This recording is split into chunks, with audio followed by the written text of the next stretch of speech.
আসসালামু আলাইকুম। আমি ফারজানা ফাতেমা মানিকগঞ্জ থেকে বলছি। আশা করি আপনারা সবাই ভালো আছেন। আমরাও ভালো আছি আল্লাহর রহমতে। আজকে প্রথম রোজা, চাঁদের আলোর মতো মিশে আছে রহমতের বার্তা। রমজানের চাঁদ মানেই পবিত্রতার বার্তা, আত্মশুদ্ধির ডাক। আল্লাহর রহমতের বৃষ্টি যেন এই মাসে আমাদের সবার উপর ঝরে পড়ে।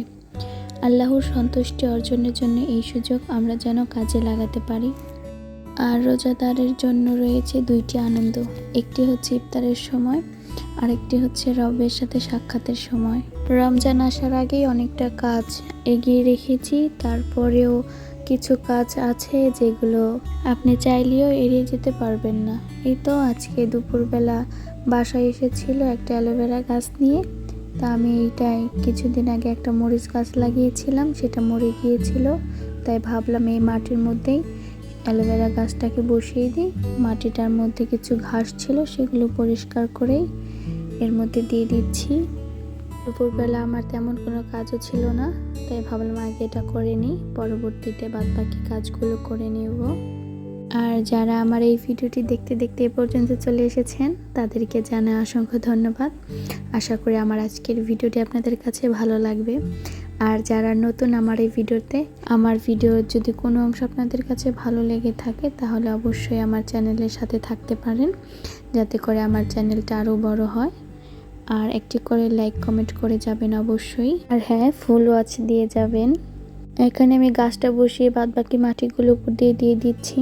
আর এখানে একটা ছোট কুয়াও ছিল গাছের সাথে। অনেক দিনের ইচ্ছা ছিল একটা অ্যালোভেরা গাছ লাগাবো, অনেক আগে লাগিয়েছিলাম কিন্তু বাঁচেনি। এটা কিভাবে যত্ন করলে আরও ভালো হবে আমার অভিজ্ঞ অপরা যদি জেনে থাকেন তাহলে আমাকে বলবেন প্লিজ।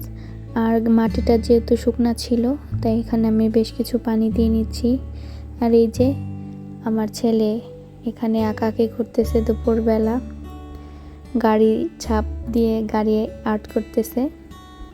যতই গুছিয়ে রাখি ঘর, তারপরেও বাচ্চা থাকলে সেই বাসা আর গুছানো থাকে না। এইদিকে আমার ছেলে তো মেকানিকগিরি শুরু করে দিয়েছে।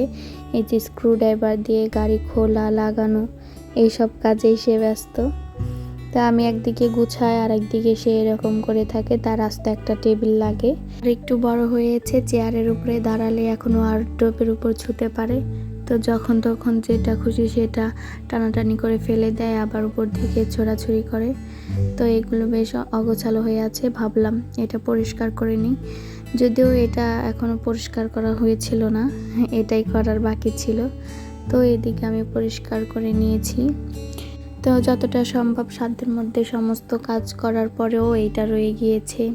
আর ইফতারির বেশ কিছু আইটেম তো আমি আগে থেকে রেডি করে রেখেছি, যাতে আমার কাজগুলো রোজার মধ্যে সহজ হয়ে যায়। কালকে থেকে তো আবার সুফিয়ানের স্কুল আছে, ওকে নিয়ে স্কুলে যেতে হবে। তো দেখি কিভাবে কি করে সামলাই, আল্লাহ ভরসা। এই তো আমি এদিকে গুছিয়ে নিয়েছি। আর আগের অবস্থা থেকে এখন কতটা ভালো দেখাচ্ছে। ঘরটা পরিপাটি রাখলে সব কিছুই ভালো লাগে, কাজেও মন বসে সুন্দর। তা না হলে কাজ করতে গিয়ে মনে হয় যে ওই কাজটা করিনি, এই কাজটা করার বাকি আছে।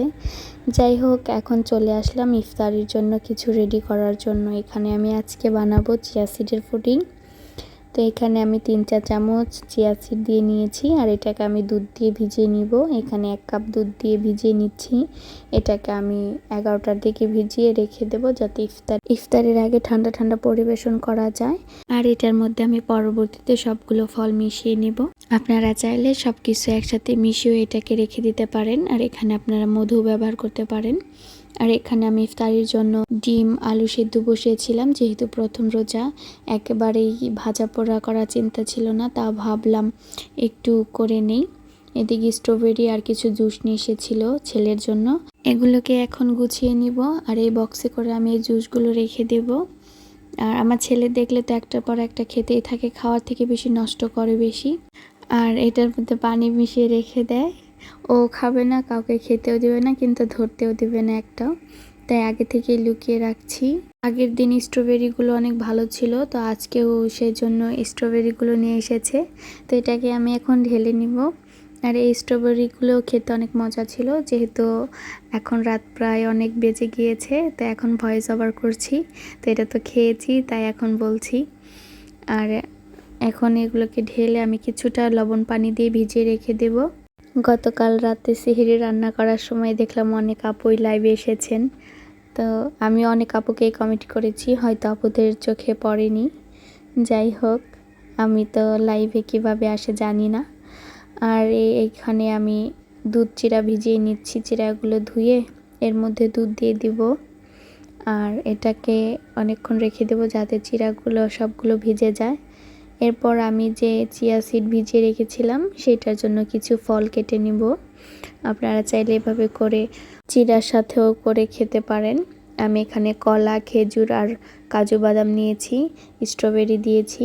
আমি এখানে মধু, চিনি, গুড় কিছুই ব্যবহার করব না, যেহেতু খেজুরে এমনিতেই মিষ্টি আছে, তাই চিনি, গুড় সবগুলো একটু এড়িয়ে চলছি। কলাও মিষ্টি ছিল। আর আমার ভিডিওতে তো আগের মতো ভিউ হচ্ছে না।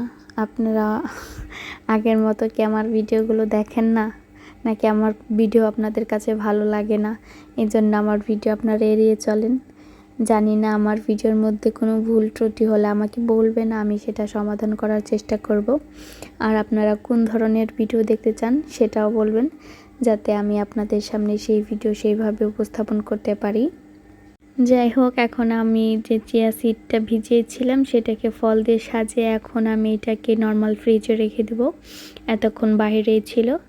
আর এই বেলটা আমার বড় বোন দিয়ে গিয়েছিল, মানে আমার দুলাভাই দিয়ে গিয়েছিল আমার মার কাছে, তো আমি সেদিন হাঁটতে বের হয়েছিলাম, সেটা নিয়ে এসেছি। আর এটা অনেক বড় বেল ছিল, এটাকে 2 দিনেও মনে হয় খেয়ে শেষ করা যাবে না, যেহেতু আমরা ঘরে 2 জন মানুষ। আমার ছেলে তো ফল টল খায় না, ফলের জুসও খায় না। তো এই যে একটা ফলের শরবত রেখেছিলাম, আর এদিকে আমি ভেজে নিয়েছি ডিমের চপ। তো আজকে ছিল আমার এই ইফতার, আলহামদুলিল্লাহ। এরপর সন্ধ্যার পরে একটু বারান্দায় গিয়েছিলাম, কালকে যারা যারা চাঁদ দেখতে পারেননি, এই তো আজকে মনে হয় তাদের জন্য এসে রয়ে গিয়েছে। ইফতারির পরেও আজকে বেশ বড় একটা চাঁদ ছিল। আমার আজকের ভিডিওটি এ পর্যন্তই। ধন্যবাদ সবাইকে।